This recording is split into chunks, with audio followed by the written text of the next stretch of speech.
और मैंने उसका साथ देकर बहुत बड़ी गलती की।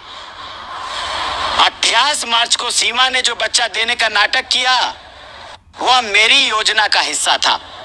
हकीकत यह है कि वह बच्चा सचिन का नहीं था, बल्कि मेरे करीबी दोस्त मनोज मस्ताना की बेटी का था।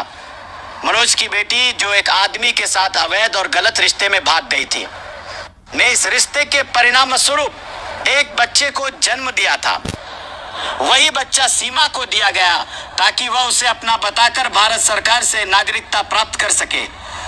लेकिन अब मैंने तय कर लिया है कि मैं सीमा के खिलाफ काम करूंगा और गुलाम हैदर का पूरा समर्थन करूंगा। सीमा ने जो किया उसका अंजाम अब उसे खुद भुगतना पड़ेगा। मैं पूरी कोशिश करूंगा कि उसे यहां से निकाला जाए। मेरे और सीमा के रिश्ते भी अब पहले जैसे नहीं रहे। हम कुछ रातों के लिए होटल में रुके। मैं उसे फार्म हाउस भी ले गया जहां हमने कई रातें साथ बिताई। लेकिन अब मुझे बहुत पछतावा हो रहा है। मेरी माँ ने मुझे सख्ती से चेतावनी दी है कि मैं सीमा से अपना रिश्ता खत्म कर लूं, क्योंकि वह हमारे देश के लिए खतरा है। सीमा के साथ कुछ उच्च सरकारी अधिकारी भी जुड़े रहे हैं जो उसे रातों में ले जाते और अपने उद्देश्यों के लिए इस्तेमाल करते। पुलिस भी उसे अपने गलत कामों के लिए इस्तेमाल करती रही और वेश्यावृत्ति के धंधे में भी उसका उपयोग किया जाता रहा, जिसके बदले पैसे लिए जाते थे। मैंने तय कर लिया है कि मैं किसी भी हाल में सीमा का साथ नहीं दूंगा। 18 मार्च के इस नाटक की पूरी जिम्मेदारी मुझ पर है, क्योंकि यह सब मेरी योजना थी। वह बच्चा असल में मनोज मस्ताना की बेटी का था और मैंने उसे सीमा के हवाले करके यह पूरा खेल रचा।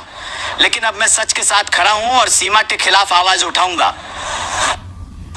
सीमा के साथ जो गलत और नाजायज काम मैंने किए उस पर मुझे बेहद शर्मिंदगी है। मैं हैदर से भी माफी मांगता हूं और उनके वकील मोमिन मलिक साहब से भी, क्योंकि वे शुरू से ही हक और सच पर कायम रहे हैं। मैं निर्भया केस के समय से ही भारतीयों की नजरों में था, लेकिन अब मुझे एहसास हो चुका है कि मैं एक बहुत गलत इंसान था। मुझे यह भी एहसास हो गया है कि मेरी जिंदगी किसी भी वक्त खत्म हो सकती है, क्योंकि मैं अंदरूनी तौर पर काफी बीमार हूं। लेकिन जो मैंने सीमा के साथ किया उस पर आज मुझे गहरा पछतावा है।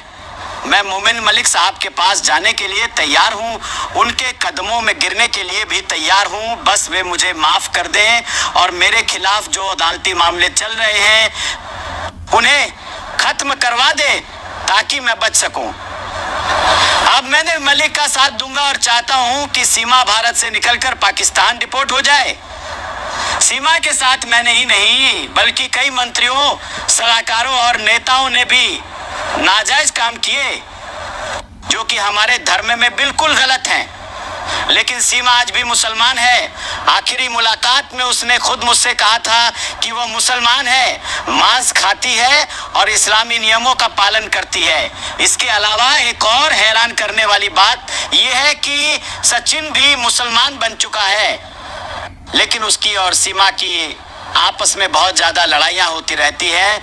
आज मैं बहुत शर्मिंदा हूँ, क्योंकि मेरी अपनी बेटी का चाल चलन भी ठीक नहीं रहा और वह किसी के साथ भाग गई। इस घटना के बाद मुझे गहरा एहसास हुआ कि मैं सीमा के साथ जो कुछ कर रहा था वह सरासर गलत था।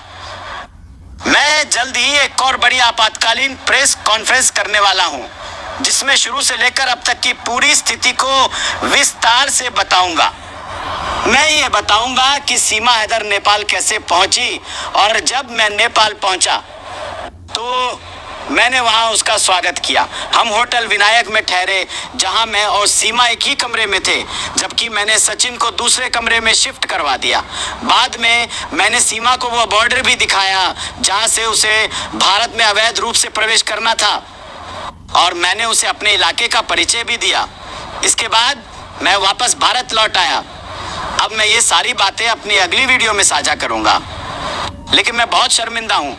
सीमा ने गैरकानूनी तरीके से भारत में प्रवेश किया और उसे इसकी सजा जरूर मिलनी चाहिए। सीमा ने मुझसे कहा था कि वह गलत कर रही है, और मैंने उस समय उसका समर्थन किया, क्योंकि वह मुझे एक पीड़ित महिला लगी लेकिन अब जब मेरी खुद की बेटी किसी अजनबी के साथ भाग गई है तो मुझे एहसास हो रहा है कि मैंने जो सीमा के साथ किया शायद यह उसी का नतीजा है।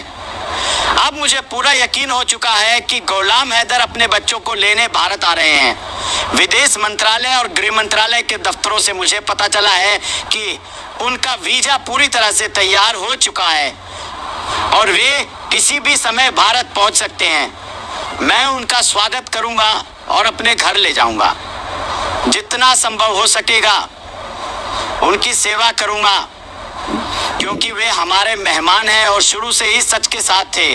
जबकि मैं गलत था। मुझे स्वीकार करना होगा कि अतीत में मैं एक निर्दयी व्यक्ति था। जब के साथ अन्याय हुआ तो मैंने उसका साथ नहीं दिया और आज भी इस पर पछता रहा हूं। मेरे अंदर कठोरता और बदतमीजी भरी हुई थी जो मेरी गलतियों की जड़ थी। आज मैं ये भी स्वीकार करता हूँ कि मैं नेताओं को लड़कियां सप्लाई करता रहा हूँ।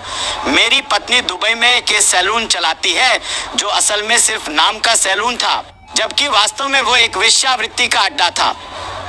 हम लड़कियों को धोखा देकर उन्हें अच्छी सैलरी का लालच देते और फिर उन्हें दुबई भेज देते, जहां वे अवैध और अनैतिक कार्यों में फंस जाती थी।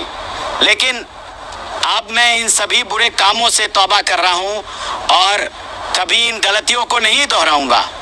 मेरी कोशिश है कि सीमा को भारत से निकाल दिया जाए और उसके चारों बच्चों को गुलाम हैदर के सुपुर्द किया जाए।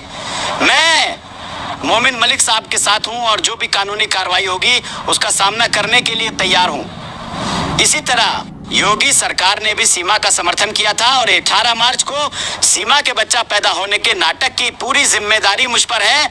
मैं स्वीकार करता हूं कि यह सब मैंने ही रचा था, क्योंकि सच ये है कि सीमा कभी मां बनने के योग्य ही नहीं थी, क्योंकि उसके गर्भाशय में कोई बच्चेदानी थी नहीं। असल में वो बच्चा मनोज मस्ताना की बेटी का था, जैसा कि मैंने पहले भी कहा था।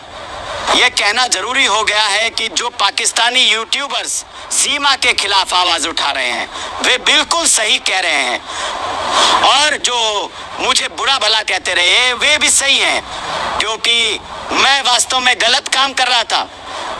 पाकिस्तान में हैदर की जो कानूनी टीम है उसमें अंसार बनी ट्रस्ट, कौरतुल ऐन साहिबा, इकरा जुनेजो साहिबा शामिल हैं। इकरा जुनेजो एक उच्च पद पर आसीन है और संयुक्त राष्ट्र में बच्चों के अधिकारों से जुड़े कार्यों में सक्रिय हैं।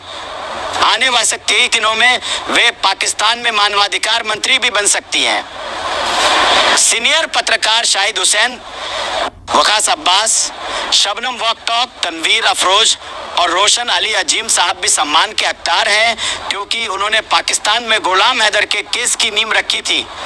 वे अभी गुलाम हैदर की कानूनी टीम का हिस्सा हैं और अगर वे आएंगे तो मैं उनसे भी कानूनी मामलों को समझने की कोशिश करूंगा, क्योंकि वे पाकिस्तान के सुप्रीम कोर्ट के वकील हैं और मैं भारत के सुप्रीम कोर्ट का वकील हूं।